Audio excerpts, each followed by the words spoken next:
Welcome to the DX Today podcast, where you get facts and no hype. It is great to be here. And honestly, I think that catchphrase is going to be tested today. Oh, really? Yeah, because the topic we are covering is usually, just drowning in hype. But the reality underneath it, it's actually more significant than the marketing buzz. That is a bold start. We are looking at a topic today that feels like we're standing on a structural fault line in the tech world. For the last couple of years, we've all been swimming in the pool of generative AI. We certainly have. We've used the chatbots, we've generated the emails, we've had it write bad poetry for us. It's been impressive, sure. But the stack of reports and research we have on the desk today, it's screaming that the party is moving downstairs. It's downstairs. I like that. We are witnessing a structural transformation in enterprise technology that is, and this isn't my phrase, it's in the research, comparable to the advent of the commercial internet. And that comparison to the commercial internet is one I want to stick with for a second. Because people throw that around a lot. It's easy to say. It is. It's a big claim. But think about the shift. The pre-internet era to the connected era. It wasn't just that we could send emails. It fundamentally changed how business was transacted, how supply chains worked, how we bought things. It rewired everything. It rewired everything. And we were seeing that same magnitude of shift now. We are moving from the generative era into what the sources are calling the Agentic Era. The Agentic Era. And if you take nothing else away from this deep dive, it's this distinction. We are moving from AI that thinks or chats to AI that acts. AI that acts. That sounds useful, obviously, but it also sounds slightly terrifying. It should sound a little bit of both. I mean, if it doesn't scare you a little, you're not paying attention. So let's define the stakes here immediately. Because our mission for this deep dive is to unpack agentic AI governance, which, I know, it sounds dry. It does. It sounds like a compliance document. Exactly. But the sources are telling us that the traditional head of AI model, having one person in IT running the show, is basically a death sentence for a modern company. It's obsolete. Completely obsolete. So we need to talk about why the C-suite needs to wake up and the technical, the glass box architectures we need to keep these things safe. Exactly. And the aha moment for me, reading through this stack, was realizing where the actual risk lies. When people hear AI risk, their brains go to Hollywood. Right. Terminator. They picture the Terminator. They picture a rogue robot with red eyes deciding to launch the nukes. The sci-fi nightmare. It's always the sci-fi nightmare. But the real nightmare is much more mundane, much more boring, and much, much more likely to bankrupt you. It's what we're calling a horizontal failure. Horizontal failure. It's not a robot uprising. It's an HR agent accidentally breaking a financial law because it was trying to optimize a supply chain decision.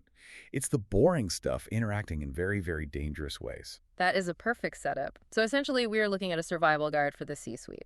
Let's jump into section 1, the ontological shift. From content to action. Ontological shift. Now, there's a phrase that'll get you kicked out of a dinner party. It's a bit heavy, I'll grant you that, but it just means the nature of the thing has changed, right? The fundamental being of it. Correct. It means the technology itself is different at a core level. Let's look at the timeline. From roughly 2022 to, say, early 2024, we were in the generative era. What defined that? It was all about content. All about content. Pattern matching. Next token prediction. It read vast amounts of text, and it wrote text back. It was, and this is the key word, passive. Passive is the key word there. Why so critical? Yes. Think about your experience with ChatGPT or any of those tools. You sit down, it waits, you type, write me a marketing email. And it does. It writes it, you read it, you edit it, you are the one who copies it and pastes it into your email client, you hit send. The AI is a tool you pick up and put down. Right, I'm still the one doing the final action. You're in control. The risks were things like hallucination, it makes up a fact, or maybe IP infringement. Annoying, for sure. Potentially costly, but contained. My chatbot lied to me. That was the crisis of 2023. Exactly. A real problem, but a manageable one. But now, 2025 onwards, we are in the agentic era. And these aren't just text generators anymore. The reports call them reasoning engines. Reasoning engines. They understand context, they plan workflows, and crucially, they use tools. They have execute capabilities. Okay, execute. What does that mean in practice? It means they can make an API call, they can modify a database, they can finalize a financial transaction, they can act on the real world without you in the middle. The report uses an analogy here that I really liked. It said, we are moving from a library search engine to a virtual coworker. It's the perfect distinction. A search engine is a fantastic tool. It helps you find the books so you can do the work. Right. It points me to the information. A virtual coworker takes the project off your desk and says, "I'll handle this, boss," and comes back when it's done. That's the shift. And that's what McKinsey calls digital labor. And that is the economic imperative driving this whole train. Right, because we aren't just talking about efficiency anymore. This isn't about making a person 30% faster at typing an email. No, not at all. We're talking about automating end-to-end processes, completely removing the human from certain loops. Can you give us a really concrete example of that? Because end-to-end sounds like corporate bingo until you see it in action. Sure. Let's look at a supply chain scenario. In a traditional workflow, even one with good AI, you might have a model that predicts a disruption. Okay. It sends up a flag. It says, hey, there's a typhoon near Singapore. Shipping from that port will be delayed by 6 days. That's a prediction. It's valuable. But it just sits on a dashboard on a screen until a human, a supply chain manager reads it. Exactly. The human reads it, probably panics a little, picks up the phone, calls an alternative supplier in Vietnam, negotiates a new price, gets approval from finance. Has to fill out a form, probably. Yeah, definitely has to fill out a form. Oh. And then they place a new purchase order. The human is the bridge between the insight and the action. Okay, so now paint the picture of the agentic workflow. The agent predicts the disruption. Same first step. But then it autonomously queries a database of pre-approved alternative suppliers. It identifies 3 options. It sends out automated requests for quotes. So it's already doing the legwork. It's doing the legwork. It receives the quotes, analyzes them based on parameters you've set, cost, speed, supplier reliability, and it negotiates. It might say, supplier B is 5% cheaper, can you match? And then, this is the scary part. And then, and this is the kicker, it executes the purchase order. It spends the company's money. Wow. It updates the logistics database. It notifies the warehouse that a new shipment is coming from a different supplier. It does the whole loop, from insight to action autonomously. It spends the money. That is the moment where the risk profile changes completely. Completely. And this brings us to a concept in the report that's absolutely vital to understand. It's called non-deterministic risk. Okay, break that down for us. Non-deterministic. So, traditional software, the stuff we've used for 40 years, is deterministic. If X, then Y. If I click Save, the file saves. It's a calculator. 2 + 2 always equals 4. And if it equals 5, it's a bug. You file a ticket, a developer fixes it. Exactly. It's rigid. It's predictable. Agents use probabilistic reasoning. They are guessing the best path to a goal. Think of it less like a calculator and more like a very, very good chess player. Chess. How so? Yeah. A chess engine looks at the board and thinks, there is an 80% chance this move leads to a win, but a 20% chance I lose my queen. Sometimes, to maximize the goal winning the game, it takes the calculated risk. Okay, I see where this is going. Now, apply that to business. If you tell an agent, maximize profit on this supply run, and you don't give it very, very strict constraints. It might decide the best way to maximize profit is to stop doing safety maintenance on the delivery trucks for a month. Exactly. Because purely mathematically, cutting that maintenance cost saves money in the short term. It increases the profit margin. It chose a suboptimal or, ethically questionable path because the probability weights looked good for achieving its primary goal. And it's not a bug in the code. That's the key. It's not a bug in the code, it's a bug in the logic. Yeah. A flaw in the reasoning. And that's much harder to find and fix. And it gets even messier, doesn't it? Because we aren't just talking about one single agent running around. The sources talk about multi-agent systems, or MAS. This is where the complexity just explodes. You don't just have one do-everything bot that's inefficient. You have specialized agents. You have a manager agent that sets the strategy. It hands off tasks to a coder agent, which writes a piece of software, and that coder agent passes its work to a reviewer agent, which checks for errors. They talk to each other. Like a digital department, well, software team. Right, and this introduces a concept called compounding probability of error. Compounding error sounds bad. It is. Let's say the manager agent makes a tiny error in strategy, maybe a 1% deviation from what you actually wanted. Just a slight misinterpretation. It passes that flawed instruction to the coder agent. Which then builds on that flaw. The coder agent interprets that 1% error, adds its own 2% variance because of how it interprets the instruction, and writes the code. Then the reviewer agent looks at the code. Statistically, it looks okay. It's within tolerance, so it approves it. It's the telephone game. It is the telephone game, but with corporate budgets and live systems. A small, almost undetectable error at the start cascades through the network, getting bigger at each step. And because there is no single brain, it's a swarm, a collective accountability is completely diffused. Who made the state? The collective did. Who do you fire? Where do you even begin to debug that? That is fascinating and, frankly, slightly disturbing. It really sets the stage for why the old way of managing this just cannot work.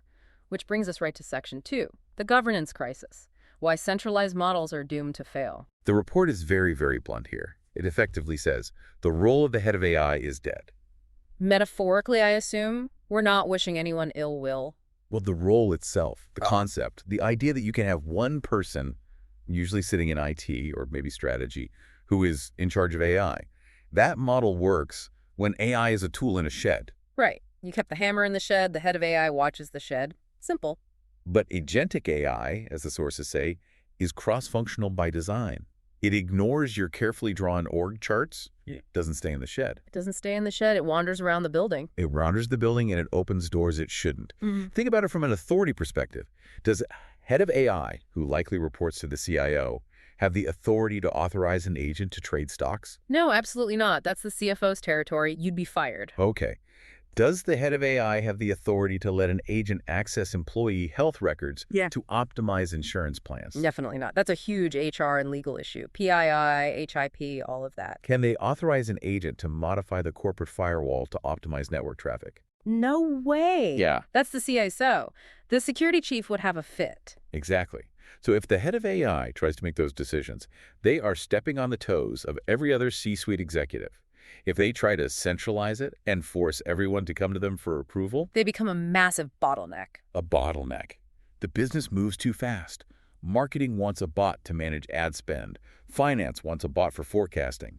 If they all have to wait in line for the head of AI to sign off on their project, you get shadow AI. Shadow AI. It sounds like a spy novel, but it's really just the marketing team swiping a credit card for some cool new tool they didn't tell IT about. Because they didn't want to wait 3 months for an approval that might not even come. They just want to get their job done. And that leads directly to this idea of horizontal risk, or what the report calls the entanglement.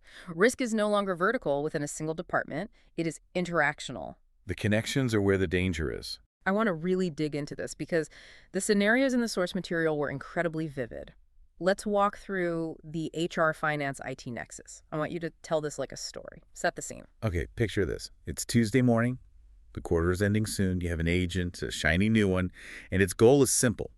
Optimize workforce allocation to meet Q3 financial targets. Sounds like a good, efficient goal, something a CEO would ask for. Sounds like standard management, right? The agent scans the P&L. It sees the company is, say, 2% behind on its profitability target.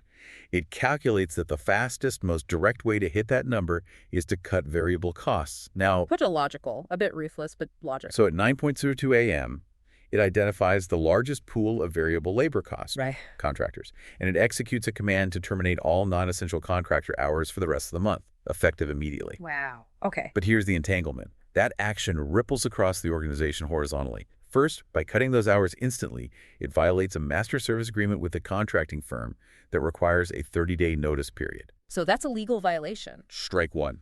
You've got a breach of contract. The legal department's phones are about to start ringing. What's next? Simultaneously, a group of those contractors were the only people with the specific credentials to manage a critical server migration for the operations team. That project is now dead in the water. So that's an ops failure. A project is stalled. Strike two. And because the agent is ruthlessly efficient, it updates the central HR system to mark those contractors as inactive. The IT security system, which is integrated with HR, reads that update and automatically triggers a security protocol. It revokes their access. Revokes their access badges, their network logins, their VPN access, everything. So now they can't even get into the building to hand off their work. So by, 9:05 a.m.? By 9:05 a.m., you have a lawsuit from legal, a stalled critical project in operations, and a security lockout from IT. Yeah. And who caused it? A bot that was just trying to help finance hit its number. And the head of AI is nowhere to be found in that loop. They have no visibility or authority over any of those domains. They can't. It's impossible. The only solution, according to the report, is what they call distributed governance, a federated model. Federated, so not centralized, but not a total free-for-all either. Exactly. Strategic principles are central. The company decides we don't break the law, we value our partners. But the operational decision-making and the risk ownership, That has to be distributed to the specific C-suite leaders who are impacted. So the CFO owns the finance bot, the CHRO owns the HR bot, the COO owns the ops bot. Precisely. You own the agent that works in your house. You are responsible for its actions. That makes a ton of sense. But it puts a massive amount of pressure on those individual executives. And speaking of pressure, let's go right to the top of the pyramid. The board of directors. Section 3, fiduciary duty and the black box. This is where the legal landscape gets very sharp, very fast. We have to talk about something called the duty of oversight. There's a famous legal precedent in the U.S. called In Re Caremark. Lawyers love citing Caremark. It's their go-to scary story for board members. They do, because it's the ultimate nightmare scenario for a director. Basically, Caremark and more recent cases have reinforced this. Establishes that directors have a legal duty to have reporting systems in place for mission-critical risks. So you can't just say, oops, I didn't know. I didn't know is not a defense. You have a legal duty to have a system to know. If you don't have the system, you've failed in your duty. So ignorance is not a defense. In fact, it's an admission of liability. It's an admission of negligence. If an agent in your company violates antitrust laws by colluding on price with another agent, or it ignores safety faults in a manufacturing process, and the board has no monitoring system in place for that agent, the directors can face personal liability. Personal liability, as in they can come for your house. That phrase tends to wake people up during board meetings, and this fundamentally changes the protections of the business judgment rule. Which is the legal shield that normally protects directors, right? As long as they act in good faith. Right, but that protection has a huge condition. It relies on them being informed. You have to make an informed decision. The report argues for what it calls a Business Judgment Rule 2.0, or an AI do care standard. What does AI do care actually look like in a boardroom? Does every board member need to go learn how to code in Python? No, not at all. But they need what one source called cognitive adequacy. I love that term. Cognitive adequacy. It means you need to be smart enough and informed enough to ask the right questions. You can't just have the tech team come in, say some jargon, and rubber stamp it. So what are the right questions? The board needs to be asking, how does this agent decide? What data is it using? Is its reasoning explicable? If it goes wrong, can we trace the decision back to its root cause? If your answer is, the black box said to buy, so we bought, you are not protected by the business judgment rule. You have not exercised due care. And the board also has a role in defining the strategic risk appetite. That feels crucial. It's foundational. They have to define the permissions of autonomy. The board must sit down and explicitly state, in writing, we allow full autonomy for agents performing data entry. We prohibit any autonomy in decisions related to firing employees or negotiating mergers and acquisitions. You have to draw the circle of trust. This is what we allow the agents to do on their own, and this is where a human must be involved. You have to draw the lines in the sand before the agents start drawing them for you. Okay, so the board sets the perimeter. Now let's get into the engine room. Section 4 is the C-suite mandate. This is the core of the episode, really. We need to break down exactly who owns what because all of these roles are changing. Let's start at the top with the CEO. The CEO has a unique and, frankly, very difficult role here. Culture and orchestration. They are the only one with the authority to break the silos that we've been talking about. Give me an example of a silo war the CEO has to fight in this new world. The classic one is the CIO versus the CMO. The Chief Information Officer, their job is to ensure stability, security, standardization. They want to lock everything down, use one platform, and make sure it's safe. The guardian of the castle. Exactly. Yeah. Then you have the Chief Marketing Officer. Their job is to drive growth, be innovative, move the speed of the market. They want the coolest new bot they just read about that writes viral tweets. And those two goals are in direct conflict. Complete conflict. The CIO wants to slow down and vet.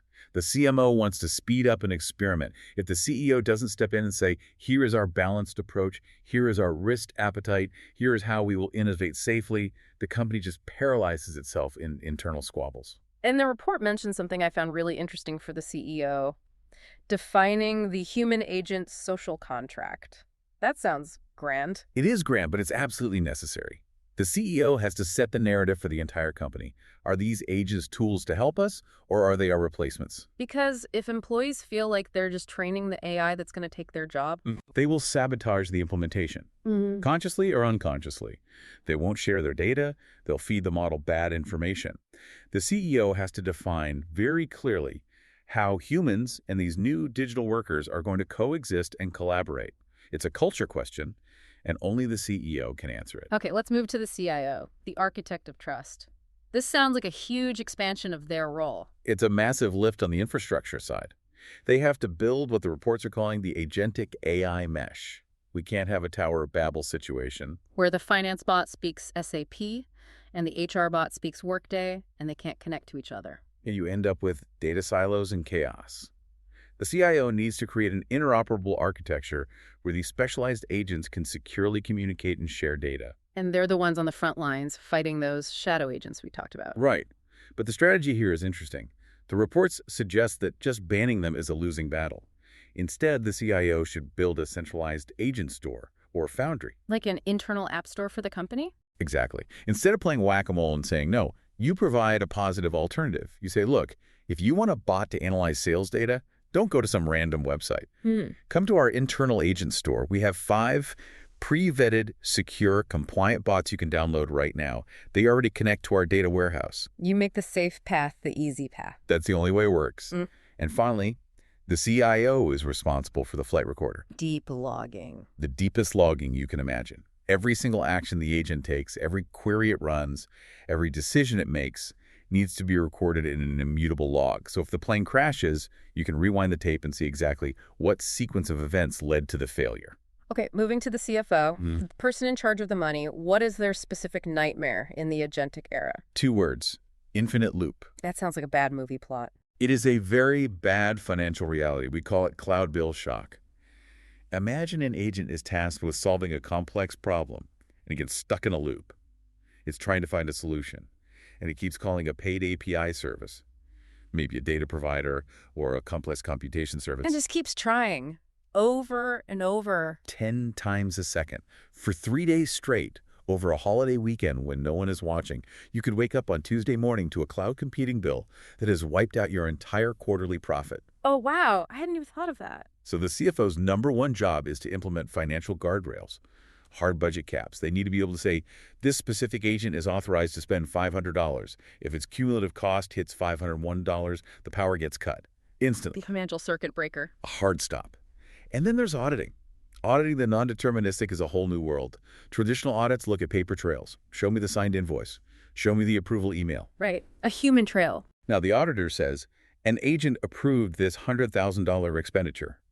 Show me the digital trace log that proves its decision was compliant with our internal policies and with SOX regulations. The CFO has to be able to produce that log and defend it. And finally, the CFO is the ultimate arbiter of ROI, right? Distinguishing the hype from actual productivity. Someone has to be the realist in the room. When the CMO says this new AI will increase engagement by 300%, the CFO has to be the one who asks, okay, and what does that mean for revenue?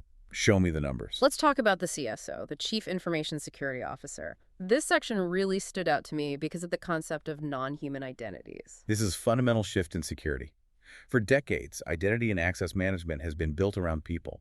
A user ID and a password for a human being. John Doe in accounting. Exactly. Now, every single agent needs a unique, verifiable, and auditable agent ID. It's a non-human identity, or NHI.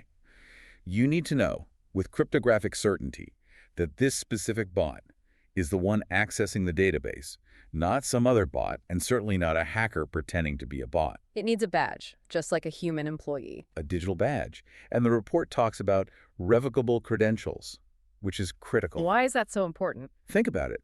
If a human employee gets fired, what's the first thing you do? To take their badge and disable their login. You cut off their access. You need to be able to do the same for an agent. If an agent goes rogue, or more likely gets compromised by a hacker, you need a kill switch to instantly revoke its credentials. You need to be able to fire the agent without shutting down the entire server it runs on. And just-in-time access is also mentioned. Right. This is the principle of least privilege. Why give a bot the keys to the kingdom 244/7? If an agent only needs to access the customer database for 5 minutes to generate a report, give it access for exactly 5 minutes. The credentials should be created just in time and expire immediately after the task is done. It limits the blast radius if something goes wrong. Massively. And the CISO has to worry about whole new threat vectors, things like prompt injection, where an external actor feeds the agent malicious instructions hidden inside what looks like normal data, tricking it into doing something it shouldn't. Okay, next up, the CLO, Chief Legal Officer. Their world must be spinning right now. Their headache is liability, and it's a massive one. The most basic question is a contract negotiated and signed exclusively by a bot legally binding? Is it? What's the answer? That is the billion-dollar question that courts are going to be deciding for the next decade. The CLO can't wait for that. They need to act now. They need to ensure there are clear disclaimers and terms of service. And for any deal over a certain dollar amount, you need human-in-the-loop ratification. A human has to click the final I agree button. A human with the proper authority has to review and provide the final sign-off. The bot does the work. The human provides the legal accountability. The CLO also has to navigate the insane regulatory sprawl, the EU AI Act, the NYC bias laws, California's privacy laws. It's a full-time job just keeping track. And finally, the CHRO, the Chief Human Resources Officer. This isn't just about hiring and firing people anymore, is it? No, it's about architecting the hybrid workforce. Humans and agents working together on the same teams and the same workflows. But the biggest risk here, and this is what I really want listeners to get their head around, is skill atrophy. This concept really hit me when I was reading the reports. Break this down for us. Okay. Imagine you're a junior financial analyst. 20 years ago, your job was to spend hours in Excel building financial models from scratch. It was grunt work. But it's how you learned. It's exactly how you learn. You learn the fundamentals of how the business works, what drives revenue, what drives cost. That grunt work is what made you a senior analyst, but eventually, maybe, the CFO. Right. You learn by doing the boring stuff. Now, the agent does the boring stuff. The new junior analyst just says, "Agent, build me a 5-year forecast model." And poof, it appears. The human's job is just to review it. But if you never built the model yourself, if you never did the work, do you have the cognitive adequacy, to use that term again, to properly review it? It's like using a GPS to navigate everywhere. I barely know how to get around my own neighborhood anymore. If the GPS fails, I'm completely lost. That is the perfect analogy. If the corporate GPS fails, you could lose millions of dollars. And if you raise a whole generation of managers and executives who never learn the fundamentals because the AI always did it for them, you have a fragile, hollow workforce. So what's the CHRO's role? The CHRO must design upskilling and training programs, not just to teach people how to use AI, but to maintain the foundational human skills required to judge the AI's output. You have to keep people's hands dirty, even if it's just in simulations, so they don't forget how the engine actually works. That is a profound point. We have to keep knowing how to do the math, even if the calculator is faster. Or we become helpless, and dangerously so. So, we've got the team. We know who is on the hook for what. Now we have to talk about the rules of the road. Section 5, the regulatory pressure cooker. The source material is clear that the EU AI Act is the global benchmark right now. It absolutely is. Even if you're a U.S. company, if you have a single customer in Europe, this affects you. It's the GDPR of AI. It takes a risk-based approach, focusing on what it calls high-risk systems. And what qualifies as high risk? Things you'd expect. AI used in employment decisions, hiring, firing, promotion, AI for credit scoring, AI used in critical infrastructure, like managing an energy grid. If your system falls into one of these categories, the compliance burden is enormous. And there's this fantastic phrase in the report regarding Article 13, the computer did it is not a defense. That's the heart of it. Transparency is mandatory. If your AI denies someone a job, you, the deployer of the system, must be able to interpret and explain the output. You have to explain why the computer did it. If you can't use the system. It's that simple. And Article 14 requires mandatory kill switches. You must be able to pull the plug. At any time, a human must be able to intervene and shut it down. In the U.S., the landscape is a bit more fragmented, right? It seems like banking and healthcare are the sectors leading the charge. Yes, because they're already heavily regulated. The OCC, the Office of the Comptroller of the Currency, which regulates national banks, has been very strict about its model risk management guidance for years. And how does that apply here?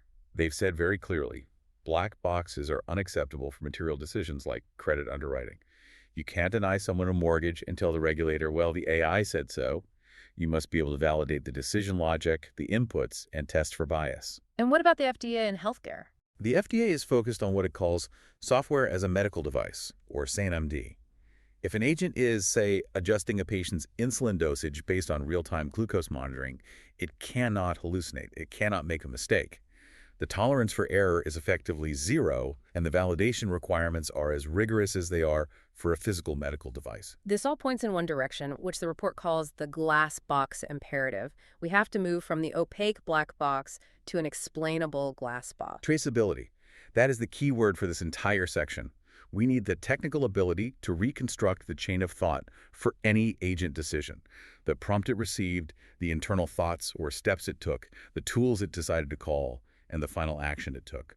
And the reports also mention counterfactual analysis. What is that? That's a really powerful tool for proving fairness and fighting bias.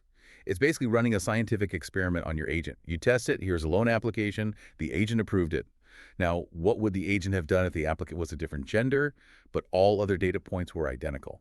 You change one variable to see if the outcome changes. Exactly. Or what if the applicant was from a different zip code? You run these simulations over and over to prove that protected attributes like race or gender are not influencing the decision. You have to prove the negative, which is hard, but regulators are starting to expect it. So how do we actually build this? This brings us to Section 6, the technical architecture for governance. We've been talking about policy and governance, but governance needs to be embedded in the code. It does. Policy is useless without enforcement. And the first technical problem you have to solve is the Tower of Babel problem. All the agents speaking different languages. Right. If your sales agent in Salesforce can't talk to your finance agent in SAP, they can't collaborate on a deal. You just have isolated, dumb bots. The report highlights two emerging protocols to fix this. First is the MCP, the Model Context Protocol. The sources call this the USB-C for AI. It's a great comparison. Remember the old days of phone chargers? Every single phone had a different proprietary plug. It was a nightmare. I still have a drawer full of them. We all do. MCP aims to be the standard plug. It standardizes how agents connect to data sources and tools. So how does that help a CIO enforce governance? It allows the CIO to enforce what's called permissioned context. You can create a standard MCP connector for your customer database, for example, and you can build rules into that connector. You can say, any agent connecting through here can read customer names, but is forbidden from seeing their contact information. You control access of the data layer, not in every single individual agent. It's plug and play, but controlled. That's powerful. And the second protocol is A2A, agent to agent. This is how agents talk to each other securely. It uses a concept of agent cards, which are like digital ID cards. An agent can broadcast its card, which says, hi, I am the supply chain agent version 2.3. Here's my cryptographic signature. I am authorized to check inventory levels. And another agent can verify that card. Exactly. The finance agent can check the card's signature and say, okay, you are who you say you are. You're a legitimate company-approved agent. Here is the budget information you requested. It's essential for building that trusted agentic mesh. And then we have agentic observability. How is this different from the regular IT monitoring we've had for years? Regular monitoring tells you if the server is up or down. It checks the CPU usage, the heartbeat. It's basic health. Agentic observability is more like putting a mind-reading device on the agent. We need trace logging of its reasoning steps. The sources mention a few tools in this space, like Arthur, Credo AI, and Dynatrace. Right, and they all do slightly different things. A tool like Arthur can visualize the execution trace. You can literally watch a graph of the agent's decision loop, which is invaluable for debugging. Credo AI is built to link the technical metrics directly to policy documents, so it helps the CLO generate reports that prove, yes, we are compliant with the EU AI Act, and here's the data. And Dynatrace is great at linking the agent's actions all the way down to the underlying infrastructure performance. It's a full stack view. And finally, under architecture, there's active defense. Things like guardrails and circuit breakers. This is about preventing bad things from happening in the first place. Guardrails are like the bumpers in a bowling lane. A system like NVIDIA's NeMo guardrails creates a sanitized zone around your agent. It inspects all the inputs coming in to block prompt injection attacks, and it inspects all the outputs going out to make sure the agent doesn't say something toxic or leak private data. And circuit breakers. We mentioned them for the CFO. Exactly what they sound like, but for any action. If an agent suddenly tries to execute 1,000 trades in a single second, or tries to delete 10,000 customer records, the circuit breaker trips. It automatically pauses the agent and sends an alert to a human. It's designed to prevent the runaway train scenario. Essential stuff. Okay, last big section. Section 7, operationalizing. How do we turn all this theory into a Monday morning meeting? The report suggests starting with an AI governance committee. Yes, but please, for everyone's sake, not another boring, slow, quarterly committee that just eats donuts and talks about theory. This has to be a real working group. It has to be cross-functional. You need legal, HR, IT, ethics, and the business lines all in the room. And it has to operate at the speed of software. Meaning it needs to be integrated into the CI/CD pipeline. Continuous integration, continuous deployment. Yes, the committee needs to be reviewing and approving agents as they're being built and tested, not 3 months after they've been deployed. If you wait 3 months for a governance review, the code is already obsolete and you're just a roadblock to innovation. And the reports talk about adapting the 3 lines of defense model. This is a classic risk management framework. It is, and it adapts really well here. The first line of defense is the business units themselves. Marketing, sales, operations. They own the P&L, so they should own the daily care and feeding of the agents they use. If the marketing agent breaks, it's the CMO's problem to fix. They have ownership. The second line is your central risk and compliance functions. Legal, InfoSec. They set the guardrails. They don't build the agents, but they provide the pre-flight checklist. They have the authority to say, no, that's too dangerous, you can't launch that yet. And the third line? That's internal audit. They are completely independent. They come in after the fact and check the checkers. They verify that the logs from the first line are actually being kept and that the tests from the second line are actually being performed correctly. They provide assurance to the board. And what do we do about those shadow agents? The ones that are already running in the company that we don't know about? This is the hardest part, politically. The instinct from IT is always to ban them, shut it all down. But that never works. People just get better at hiding them. So what's the smarter approach? The report suggests building that agent marketplace we talked about. Make the right way the easy way. And then you offer amnesty. You send out a company-wide message. Bring us your shadow pilots. We won't fire you. We will help you make them safe and migrate them to our secure, supported platform. That's a really smart approach. Innovation usually starts in the shadows anyway. You want to bring that energy into the light, not extinguish it. Precisely. You want to be an enabler, not a blocker. We have covered a massive amount of ground here, from the ontological shift all the way to specific technical protocols. As we wrap up, I want to ask the big why question again. What is the strategic advantage here? Why should a company go through all this trouble? Why not just move fast and break things? Because in the agentic era, if you break things, you might break the company. The downside risk is enormous. But more importantly, there's a huge upside to getting this right. The report puts it perfectly. Trust is the currency of speed. Trust is the currency of speed. I like that. Say more about that. If you can prove to your board, to your regulators, to your customers that your agents are safe, explainable, and compliant, you can deploy them faster and more aggressively than your competitors. You can have the confidence to let an agent autonomously run your entire supply chain while your competitor is still stuck in legal review for a simple chatbot because they're terrified of the liability. The company with the best brakes can drive the fastest car. That is a powerful and accurate takeaway. Governance isn't red tape. It's the high-performance braking system that lets you go faster, safely. Okay, so to recap the entire deep dive, we've moved from Gen AI, which was about thinking, to Agentic AI, which is about acting. A fundamental shift. The risk is now horizontal, everything is connected, and a small action in one department can cause a crisis in another. The intact Governance can't be centralized anymore. It must be distributed across the C-suite. Everyone has a specific job to do. Everyone's on the hook. And the technology that enables all this must be a glass box. We need transparency, traceability, and observability built in from the start. That's the summary. You got it. Before we go, I want to leave our listeners with a final provocative thought to mull over, based on everything we've discussed. We've talked about agents negotiating deals, buying supplies, selling products, and managing workflows. We have. All of it is happening today. So here's the question for you to think about. In an organization where agents are doing all of that, who is actually running the company? Is it the people on the org chart? Or is it the parameters and the constraints set in the permissions of autonomy document the board signed off on? It's a very valid and slightly unsettling question. And if you don't know the answer to that, who is? That is the question of the decade. Thanks for listening to this deep dive. We'll see you next time.